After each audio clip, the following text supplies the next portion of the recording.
Les femmes et personnes non-binaires, noires et racisées, sont souvent invisibilisées dans l'espace public, comme l'a très bien expliqué Françoise Vergès dans Féminisme décolonial. Quand elles apparaissent, le regard blanc hétéro-masculin, et plus largement notre société occidentale française, les sexualise, les naturalise et les objectifie.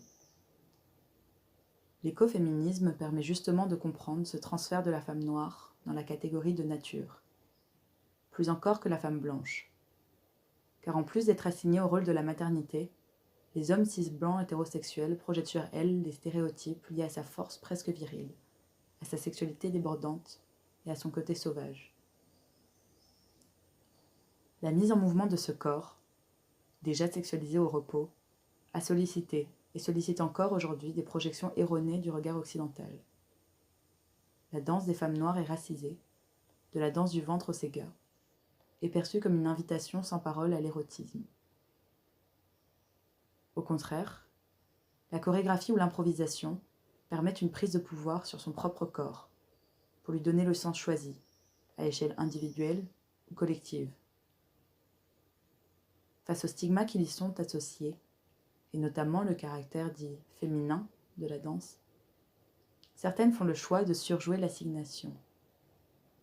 Il s'agit alors de se réapproprier les gestes, de les resignifier, et de transformer la vulnérabilité en force.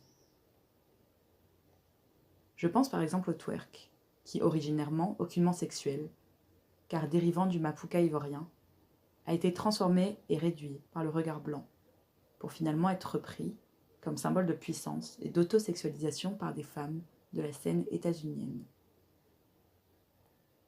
De nombreuses autres illustrations rappellent le caractère hautement politique de la danse, notamment lorsqu'elle prend des symboliques mémorielles. Je pense là au cas du Maloya, danse de descendants d'esclaves réunionnais, censurée de 1946 à 1961, puis réhabilitée par la communauté CAF afrodescendante comme symbole de lutte, et finalement inscrit en 2009 au patrimoine culturel immatériel de l'humanité. On peut aussi citer le cas du tango, originairement noir, pauvre et gai, mis à la mode par les Européens, puis instrumentalisé pour le récit national argentin et ses pratiques touristiques. Cette politique des corps en mouvement se trame dans des espaces extrêmement variés.